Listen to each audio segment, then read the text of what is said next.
Ademir Rodrigues. Olá, Marcelo. Agora eu falo com o professor Ademir Rodrigues, que também acompanha o jogo do América. Daqui a pouco ele vai falar sobre a barriguinha da gente, um pouco gordo e tal, mas tudo bem. Ademir, o que tem que ser feito aqui no América para mudar esse astral desse elenco aqui nesses 3 últimos jogos? Bom, Italiano, olha só, nós começamos um trabalho aqui, fizemos 2 palestras, o trabalho mostrou resultado. E acontece que dentro de um clube, às vezes, quando você vai fazer um trabalho para resultado imediato, você tem que ter outras áreas que funcionam junto também. Por exemplo, eu venho, dou uma palestra, faço um trabalho.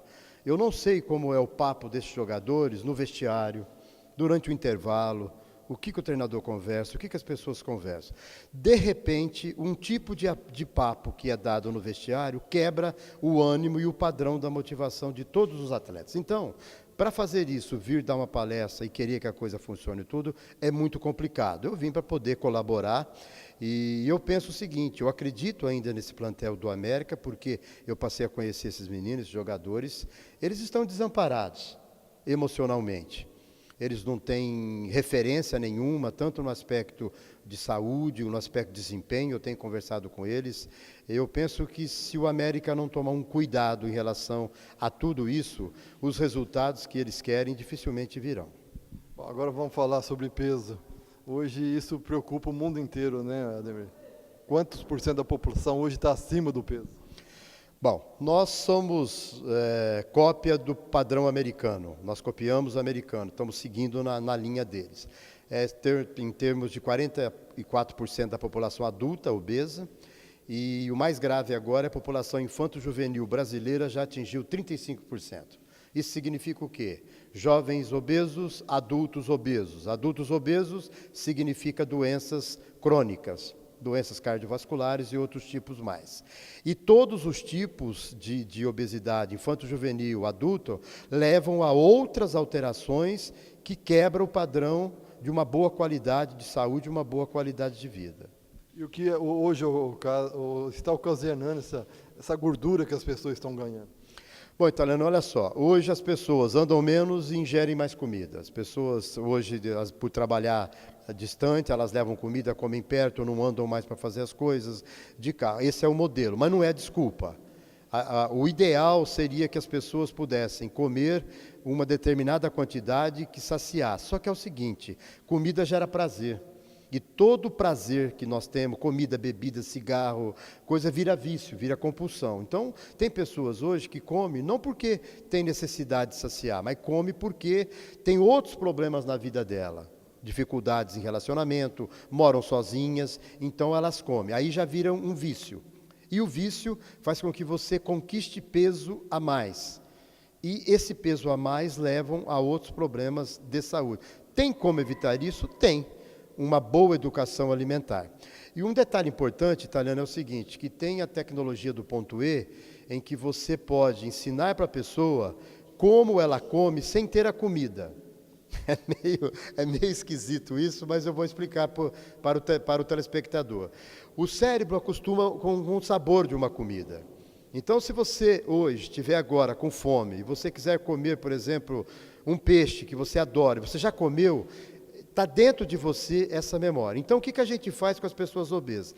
A gente ensina elas a controlar a compulsão dela, fazendo lembrar das comidas que elas comeram, até que elas possam chegar no restaurante e escolher uma comida de uma forma melhor.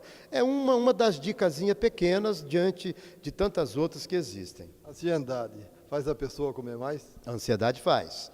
A pessoa ansia, alguns comem, outros bebem, outros fumam, outros gastam, vão na loja e gastam. Então, a ansiedade significa que você libera um determinado hormônio e para atender aquela necessidade, a pessoa escolhe o alimento.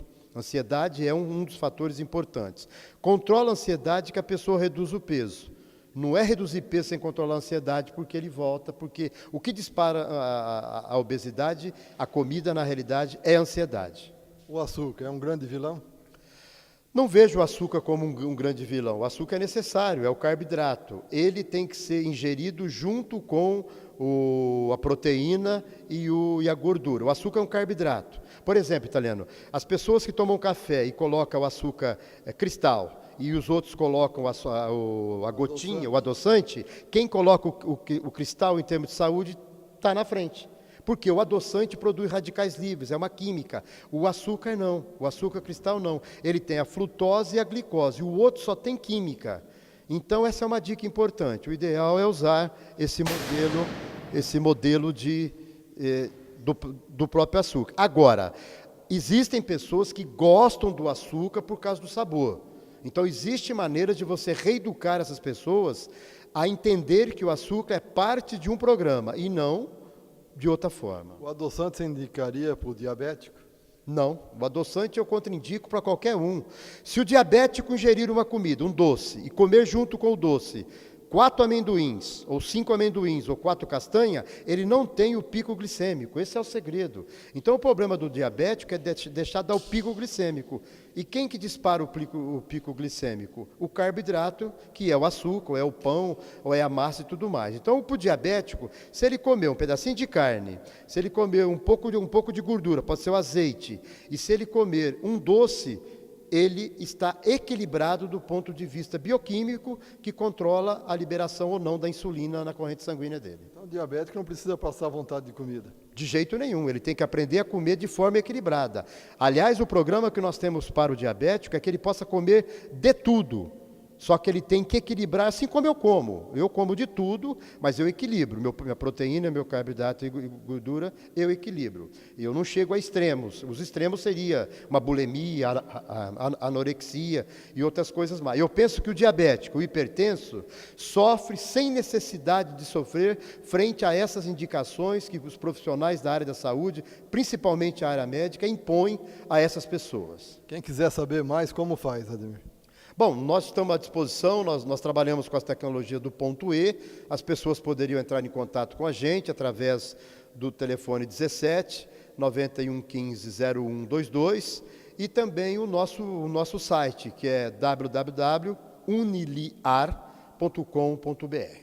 Bom, falei com o professor Ademir Rodrigues. Para encerrar essa entrevista, eu posso dizer, Ademir, que o América está trocando de treinador. Isso resolveria o problema? Betão estaria chegando aí.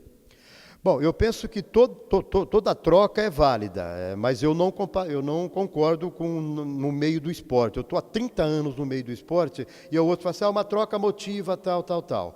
É muito complicado isso daí. A pessoa chega, não conhece ninguém, vai pegar os jogadores e vai começar novamente. É um tiro no escuro. Agora, se a diretoria não quer ficar com o padrão que está, então eu penso que deve pensar em alguma coisa.